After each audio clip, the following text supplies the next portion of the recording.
찬송가 484장 찬양 드리도록 하겠습니다. 찬송가 484장.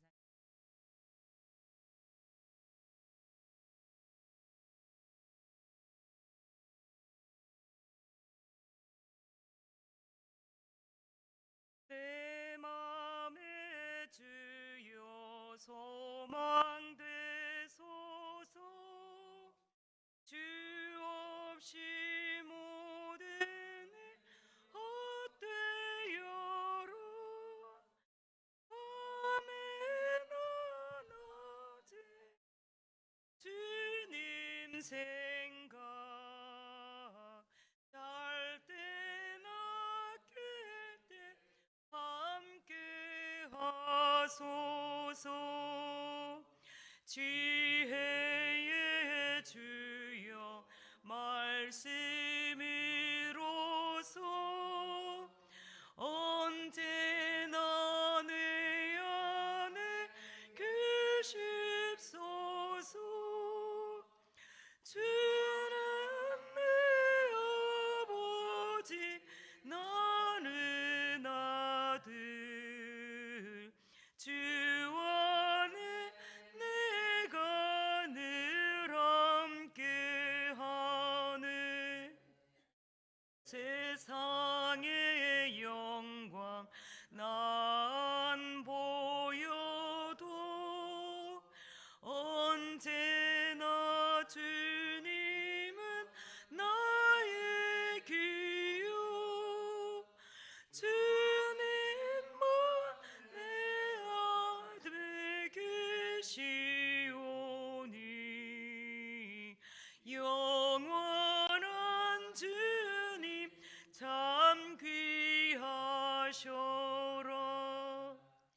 영원한 주님 내 승리의 주.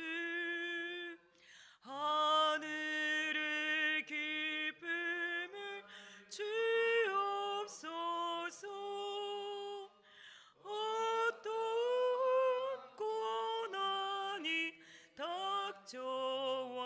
닥쳐와도 만유의 주여 소망 되소서. 아멘. 신앙 고백 드리겠습니다. 나는 전능하신 아버지 하나님 천지의 창조주를 믿습니다. 나는 그의 유일하신 아들 우리 주 예수 그리스도를 믿습니다. 그는 성령으로 잉태되어 동정녀 마리아에게서 나시고 본디오 빌라도에게 고난을 받아 십자가에 못 박혀 죽으시고 장사된 지 사흘 만에 죽은 자 가운데서 다시 살아나셨으며 하늘에 오르시어 전능하신 아버지 하나님 우편에 앉아 계시다가 거기로부터 살아있는 자와 죽은 자를 심판하러 오십니다. 나는 성령을 믿으며 거룩한 공교회와 성도의 교제와 죄를 용서받는 것과 몸의 부활과 영생을 믿습니다. 아멘. 오늘 하나님의 말씀은 빌립보서 3장 1절에서 11절 말씀입니다. 빌립보서 3장 1절에서 11절 말씀입니다. 한 절씩 교독하도록 하겠습니다. 끝으로 나의 형제들아 주 안에서 기뻐하라. 너희에게 같은 말을 쓰는 것이 내게는 수고로움이 없고 너희에게는 안전하니라. 개들을 삼가고 행악하는 자들을 삼가고 몸을 상해하는 일을 삼가라. 하나님의 성령으로 봉사하며 그리스도 예수로 자랑하고 육체를 신뢰하지 아니하는 우리가 곧 할례파라. 그러나 나도 육체를 신뢰할 만하며 만일 누구든지 다른 이가 육체를 신뢰할 것이 있는 줄로 생각하면 나는 더욱 그러하리니. 나는 8일 만에 할례를 받고 이스라엘 족속이요 베냐민 지파요 히브리인 중에 히브리인이요 율법으로는 바리새인이요. 교회를 박해하고 율법의 의로는 흠이 없는 자라. 그러나 무엇이든지 내게 유익하던 것을 내가 그리스도를 위하여 다 해로 여길 뿐더러 또한 모든 것을 해로 여김은 내 주 그리스도 예수를 아는 지식이 가장 고상하기 때문이라. 내가 그를 위하여 모든 것을 잃어버리고 배설물로 여김은 그리스도를 얻고 그 안에서 발견되려 함이니 내가 가진 의는 율법에서 난 것이 아니요 오직 그리스도를 믿음으로 말미암은 것이니 곧 믿음으로 하나님께로부터 난 의라. 내가 그리스도와 그 부활의 권능과 그 고난의 참여함을 알고자 하여 그의 죽으심을 본받아 어떻게 해서든지 죽은 자 가운데서 부활에 이르려 하노니. 아멘. 아멘. 오늘 우리가 함께 묵상할 본문은 빌립보서 3장 1절에서 11절까지는 바울 사도의 고백이 담긴 신앙의 중심으로 다시금 붙잡게 하는 말씀입니다. 바울은 자신의 모든 업적을 배설물로 여기며 또 오직 그리스도를 아는 지식만을 붙드는 삶의 본질을 우리에게 오늘 선포하고 계시는데요. 이 말씀은 단지 과거를 돌아보는 회고가 아니라 오늘 우리의 삶의 방향을 근본적으로 바꾸는 구속사적인 선언입니다.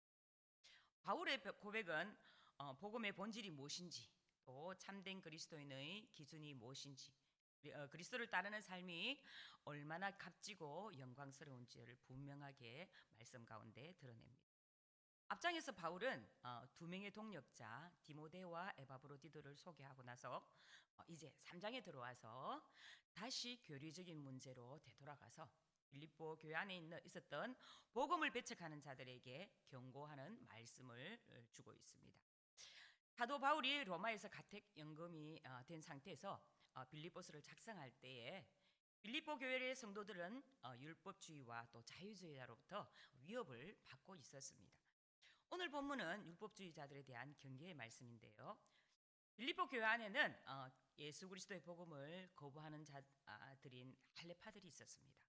이들이 자기들이 해오던 육체적인 행위를 자랑하면서 또 복음을 대적하고 있었던 것이죠. 그리고 그들은 육체적인 행위 또 율법적인 행위를 행하지 않는 사람들을 오히려 가짜 신앙인이라고 또 치부하고 또 정죄하는 일까지 하고 있었습니다. 이러한 상황에 놓이기까지 빌립보 성도들을 향해서 사도 바울이 당부하는 내용이 오늘 본문의 말씀입니다. 1절 말씀 보면 끝으로 나의 형제들아 주 안에서 기뻐하라. 너희에게 같은 말을 쓰는 것이 내게는 수고로움이 없고 너희에게는 안전하니라 라고 말씀하는데요. 끝으로는 이렇게 시작하는 단어는 끝으로 다시 한번 말하건대 라는 뜻이기도 합니다. 바울은 글을 마무리하기 전에 이전에 했던 말들 중에서 가장 중요한 말을 다시 한번 반복하며 강조할 때 이 말을 자주 사용했습니다. 그리고 새로운 단락을 시작하면서 바울은 나의 형제들아 라는 호칭을 사용하면서 빌립보 교인들에 대한 자신의 깊은 애정을 이렇게 드러내고 있는 거죠. 또한 주 안에서 기뻐하라 라고 말하면서 어떤 권면에도 기뻐하기를 원했습니다. 이 권면은 이 문장에서 전혀 어울릴 것 같지 않은 그런 것처럼 보입니다. 그렇지만 이 권면은 본 서신의 이렇게 핵심이라고도 할 수가 있습니다. 여기 주 안에서 기뻐하라라는 권면은 모든 환경을 초월하여서 신앙의 기쁨을 지니라라는 말씀입니다.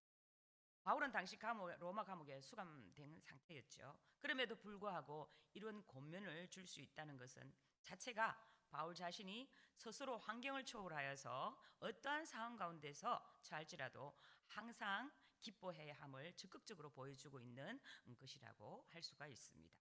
본절에서 바울은 현재 명령형의 시제를 사용하여서 어떠한 상황 가운데서도 항상 기뻐해야 할 것을 명령하고 있는 것이죠. 성도들은 어떠한 상황에서도 기뻐할 수 있어야 합니다. 빌립보 성도들이 신앙의 위협으로부터 신앙을 지키도록 바울은 수고를 마다하지 않고 같은 말을 쓰고 있다고 말을 합니다. 내가 마지못해 하는 것이 아니라 즉 같은 말을 반복하여 쓰는 수고를 기꺼이 하겠다라는 말이기도 하죠. 이것이 사도의 마음이었습니다. 주님께서 맡겨주신 귀한 몸된 지체들이 신앙의 위협자들로 인해서 시험에 들지 않도록 또 반복적으로 주의를 주는 것이 사도 바울의 사명이었습니다. 1장 28절에서 언급하고 있듯이 무슨 일이든지 대적하는 자들 때문에 두려워하지 않는 자세가 필요했던 것입니다. 빌립보 3장에서 바울이 계속해서 강조하는 주 안에서 기뻐하라는 단어가 강조되면서 이제 새로운 주제가 시작되게 되는 것입니다. 새로운 주제는 2절부터 7절까지는 율법의 의에 대해서 말씀을 하고 있고요. 8절에서 11절까지는 믿음의 의에 대해서 이야기를 다루고 있습니다. 바울은 대적자들을 두려워하지 않고 주님 안에서 기뻐하며 빌립보 교회를 위협하고 있는 율법주의자들을 경계할 것을 2절 말씀에서 이야기합니다. 개들을 삼가하고 행악하는 자들을 삼가하고 몽을 상해하는 일을 삼가하라. 바울은 삼가라는 단어를 목적어 앞에 두고 3번씩이나 반복하기까지 강조했던 대상자들은 개들, 행악하는 자들, 몸을 상해하는 자들. 이 세 부류의 사람들은 다른 사람들이 아니라 한 부류의 사람이었죠. 바로 율법주의자들입니다. 이 율법주의자들은 행위와 의식 등의 형식을 통해서 어렵게 될 수 있음을 가르치고 있는 그런 이단자들이었습니다. 이 율법주의자들은 곧 구약의 할례와 율법을 지켜야 구원을 얻는다라는 주장을 이들은 계속하고 있었습니다. 그들은 외적 표식과 또 인간의 행위를 앞세우며 오히려 복음의 본질을 왜곡하고 있었습니다. 율법주의자들을 개들이라고 이렇게 표현을 했는데요. 여기서 개들이란 원어를 보면 집에서 키우는 반려견이 아니라 상과 들이나 이렇게 거리를 배하면서 야생성을 지닌 아주 사납고 위험한 개들을. 다음은 행악하는 자들인데요. 행악하는 자들 문자 그대로 악을 행하는 사람들입니다. 복음서에서 예수님께서 이렇게 말씀하신 포도원 농부 비유가 있습니다. 그곳에 보면 농부들이 포도원 주인의 아들을 죽입니다. 이들을 가리켜서 악한 자들이라고 말씀하시는데 이들이 한 행동이 바로 악한 행동입니다. 율법주의자들은 행악자로서 심판을 받아 마땅한 자들이라는 그런 뜻 담겨 있죠. 다음으로 몸을 상해하는 자들인데요. 몸을 상해하는 이들은 단지 유대인의 간섭을 주장하는 것을 넘어서 그리스도의 십자가 복음을 흐리게 만드는 자들이었습니다. 참된 신앙은 몸의 외적 표시가 아닌 마음의 할례로 나타나며 이는 성령에 의한 전적인 내면의 변화로부터 시작된다는 것입니다. 바울은 이러한 거짓 가르침을 단호하게 경계하면서 교회가 바른 복음 위에 굳게 서야 함을 요청하고 있습니다. 바울은 교회 내 이런 부류의 사람들이 침투하게 될 때에 발생할 심각성을 알았기에 단호히 그들을 삼갈 것을 매우 과격할 정도로 이렇게 표현을 하고 있습니다. 바울은 율법주의자들을 삼갈 것을 권면하면서 진정한 할례파가 누구인지를 가르쳐주고 있는데요. 3절 말씀에 하나님의 성령으로 봉사하며 그리스도 예수로 자랑하고 육체를 신뢰하지 않는 우리가 곧 할례파라라고 말씀합니다. 여기서 봉사는 예배를 의미하죠. 우리의 삶이 전적으로 성령 안에서 드려지는 예배적 삶이 되어야 함을 뜻하고 있습니다. 이는 단지 주일 예배에 참석하는 수준을 넘어서 삶 전체를 하나님을 향한 제사로 살아내는 것을 뜻하고 있습니다. 그리스도 예수로 자랑하고 라는 표현은 신자의 자랑이 오직 십자가에서만 가능하다는 바울의 일관된 복음의 이해를 반영하고 있습니다. 이와 동시에 육체를 신뢰하지 않는 태도는 구원의 기초가 인간의 행위가 아님을 분명히 이야기하고 있습니다. 하나님 앞에서 우리가 자랑할 수 있는 유일한 근거는 예수 그리스도의 완전한 사역뿐입니다. 사도 바울은 자신의 구원을 위해서 육체의 노력을 신뢰하지 않고 오직 예수님을 신뢰했다는 것입니다. 그러므로 이 사도 바울은 자신의 육체의 행실이나 또 노력을 자랑한 것이 아니라 오직 예수 그리스도를 자랑하며 신뢰하는 삶을 살았던 것이죠. 우리는 천국에 가기 위해서 우리가 얼마나 선한 사람인가 증명할 필요는 없습니다. 우리는 오직 예수 그리스도의 십자가를 신뢰하며 나가야 되는 것이죠. 우리가 행복한 삶을 살게 되기를 원한다면 우리는 매일 하나님의 은혜를 신뢰하며 그분의 사랑 안에 거해야 합니다. 우리가 하나님의 사랑과 인정받으려고 노력하는 삶이 아닌 것입니다. 하나님은 사랑이시고 또 하나님은 조건 없이 우리를 사랑하시는 분이십니다. 종교는 우리의 노력으로 하나님을 사랑을 얻으려고 노력하며 또 더 나아가서 천국을 가려는 인간의 노력을 의미합니다. 그러나 우리의 구원은 하나님의 은혜로 얻는 것이며 또 오직 믿음으로 얻는 것입니다. 하나님의 사랑은 우리에게 그리스도의 희생을 통해서 조건 없이 사랑하시는 은혜인 것입니다. 에베소서 2장 8절에서 9절 말씀에 보면 너희가 그 은혜에 의하여 믿음으로 말미암아 구원을 받았으니 이것이 너희에게서 난 것이 아니요 하나님의 선물이라. 행위에서 난 것이 아니니 이는 누구든지 자랑하지 못하게 함이니라. 아멘. 우리는 하나님의 은혜에 의해서 믿음으로 구원을 받은 것입니다.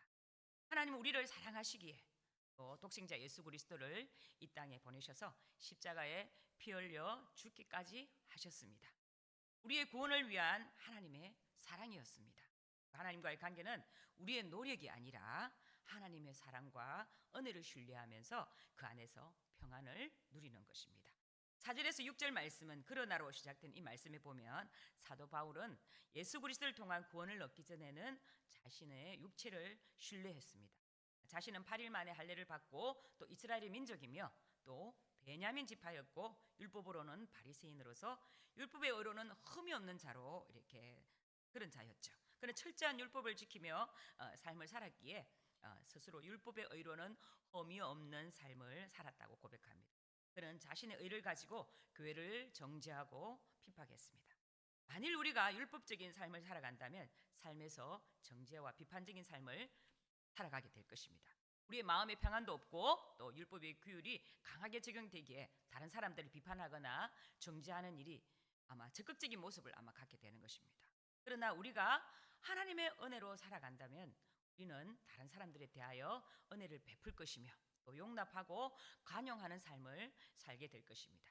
왜냐하면 우리가 먼저 하나님의 용서를 얻었고 또 하나님 풍성한 은혜를 우리가 먼저 받았기 때문입니다. 사도 바울은 하나님의 은혜를 신뢰하면서 진정한 구원을 얻게 된 것이죠. 그 안에서 발견되려 함이니 내가 가진 의는 율법에서 난 것이 아니요 오직 그리스도의 믿음으로 말미암은 것이니 곧 믿음으로 하나님께로 난 의라. 9절을 이렇게 말씀을 하고 있죠. 우리의 의는 율법에 의한 것이 아니라 오직 그리스도를 믿음으로 하나님께서 난 의인 것입니다. 우리는 하나님의 용서를 통해서 의를 소유한 것이죠. 그러므로 우리는 하나님의 은혜가 우리 마음에 가득한 것이 당연한 것입니다. 하나님의 은혜를 받은 우리는 삶에서도 하나님의 은혜를 신뢰하며 그분의 인도하심에 맡겨야 합니다. 우리는 하나님의 은혜를 신뢰한다면 날마다 공급하시는 하나님의 사랑을 깨닫게 될 것이며 그분의 은혜에 감사해야 되는 것이 마땅합니다. 기쁨은 헬라어로 카라라는 단어인데요. 그리고 또 은혜는 카리스라는 단어입니다. 기쁨과 은혜는 같은 뿌리에서 나온 단어인데요. 즉 기쁨과 은혜는 같이 가는 것입니다. 우리가 하나님의 은혜로 살아간다면 우리의 삶에서 더욱 큰 기쁨을 누리게 될 것입니다. 우리가 하나님의 은혜를 통해서 주위 사람들에게 은혜를 베푸는 삶을 살게 된다면 우리는 삶에 더 큰 기쁨과 행복이 넘치는 삶을 살아가게 될 것입니다. 자신의 힘이 아닌 하나님의 힘으로 살아가는 것을 우리는 배워야 합니다. 행복한 삶의 첫 번째 습관은 율법주의를 버리고 하나님의 은혜를 신뢰하며 그분을 사랑을 이렇게 누리며 하는 것이 우리가 살아가는 행복한 삶입니다. 7절과 8절 말씀을 보면 그러나 무엇이든지 내게 유익하던 것을 내가 그리스도를 위하여 해로 여길 뿐더러. 사도 바울이 예수 그리스도를 구세주로 영접한 후에 그의 삶에는 가치의 변화가 찾아왔습니다. 내 주 예수 그리스도를 아는 지식이 가장 고상하다라고 했기 때문입니다. 사도 바울은 주님을 향한 사랑의 고백이었던 것이죠. 그리고 그는 자신이 소중히 여겼던 것을 해로 여기며 또 심지어는 배설물로 여기기까지 되었습니다. 왜냐하면 사도 바울이 예수 그리스도가 하나님의 독생자이며 또 그분의 십자가의 은혜로 구원을 주시며 또 생명이 되셔서 그의 삶에서 살아가신다는 이 사실을 발견하면서 인생의 참된 가치를 깨닫게 되었기 때문입니다. 그러므로 예수 그리스도와 비교할 때 그전의 모든 소중한 것으로 여겼던 것들이 배설물처럼 여겨지게 된 것이죠. 예수 그리스도께서 우리에게 생명이 되셔서 생각과 마음의 변화를 지켜주시기에 우리의 가치가 변화됨으로 행실의 변화가 찾아오게 되는 것입니다. 사도 바울의 삶에 가치의 변화가 찾아온 이유는 그의 삶에 예수 그리스도가 찾아오셨기 때문입니다. 여러분에게도 예수님이 찾아오셨잖아요, 그죠? 그래서 우리의 삶에 이렇게 가치에 많은 변화가 있었지 않습니까?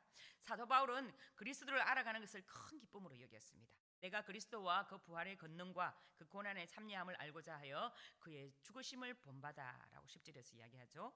사도 바울은 그리스도를 알아가기를 원했고 또 그리스도의 부활의 권능과 그분의 고난에 참여했습니다. 여기서 안다라는 말은 단순한 지식이 아니라 인격적인 경험을 가리키는 말입니다. 우리가 생명의 부활에 이르려면 자기 십자가를 지고 그리스도의 고난에 또 참여해야만 된다는 것이죠. 바울은 로마서 8장 7절 말씀에서 자녀이면 또한 후사 곧 하나님의 후사요 그리스도와 함께한 후사이니 우리가 그와 함께 영광을 받기 위하여 고난도 함께 받아야 할 것이니라 라고 말씀하고 있습니다. 어떻게 해서든지 죽은 자 가운데서 부활에 이르려 하노니라고 11절에서 말씀하죠.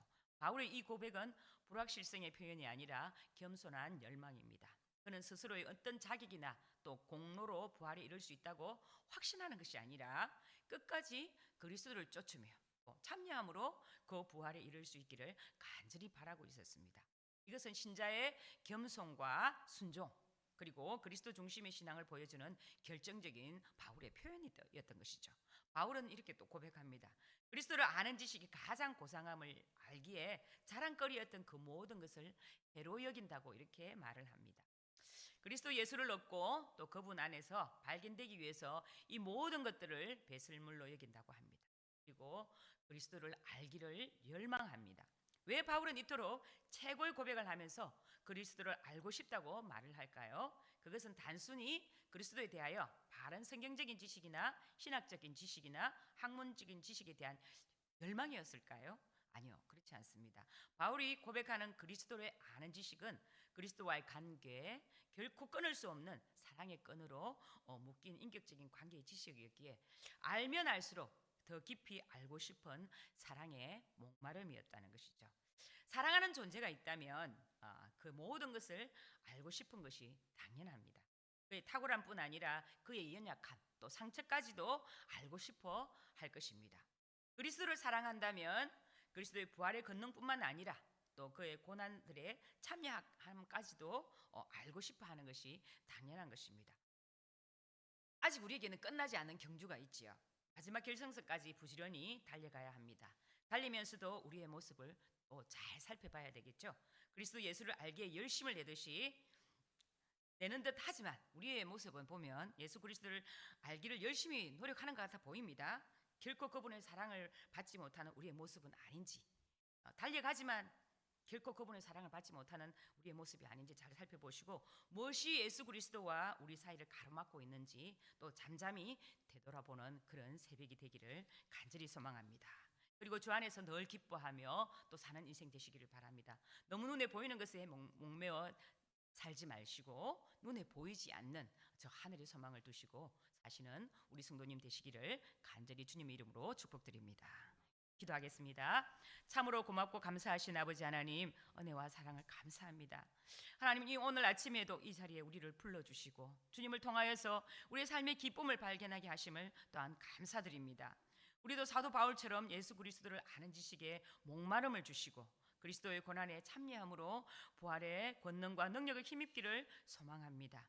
하나님, 우리에게 베풀어 주신 것에 감사하며 그 안에서 기쁨을 찾아가는 참 믿음의 성도들이 다 되시기를 주님 역사하여 주시기를 간절히 소망합니다. 날마다 정과 욕심을 십자가에 못 박아서 나는 죽고 내 안에 그리스도만이 살아나셔서 믿음으로 사는 그리스도인이 될 수 있도록 하나님 뜻대로 사는 인생이 될 수 있도록 주님 인도하여 주시옵소서. 우리를 사랑하신 우리 주 예수 그리스도 이름으로 기도드립니다. 아멘. 하늘에 계신 우리 아버지 이름을 거룩하게 하시며 아버지의 나라가 오게 하시며 아버지의 뜻이 하늘에서와 같이 땅에서도 이루어지게 하소서. 오늘 우리에게 일용할 양식을 주시고 우리가 우리에게 잘못한 사람을 용서하여 준 것 같이 우리 죄를 용서하여 주시고 우리를 시험에 빠지지 않게 하시고 악에서 구하소서. 나라와 권능과 영광이 영원히 아버지의 것입니다. 아멘. 오늘 기도 제목을 함께 나누겠습니다. 성도들의 가정과 직장을 위해서 기도하겠습니다. 2025년도 가정마다 하나님의 은혜와 성령의 기름 부으심이 있도록 또 성도들의 직장과 생업에 번창을 주시고 직장 속에 그리스도인으로 승리하는 성도가 되도록 또 환우들의 치유와 회복을 위해 기도합니다. 지금 우리가 많이 기도하고 있는 제목들을 위해서 함께 기도하시기를 바랍니다. 수요예배 활성화와 말씀을 전하는 설교자를 위해서 또 중보기도와 모교선도 열림행복학교 금요 찬양 기도회와 성경연구원 사역 가운데 성령이 함께 하셔서 성령의 놀라운 역사도 우리 성도들의 신앙의 성장과 함께 우리 교회 하는 모든 사역들이 하나님의 이끄심과 인도하심에서 사역이 이루어지고 또한 개인 기도 제목을 함께 나누며 주여 외치고 기도하겠습니다. 주여! 하나님 아버지, 오늘도 귀한 말씀을 허락하여 주심을 감사합니다. 사도 바울의 고백과 같이 아버지 하나님 있었던 모든 자기의 삶들을 아버지 하나님 배설물로 여기며 오로지 예수 그리스도를 쫓아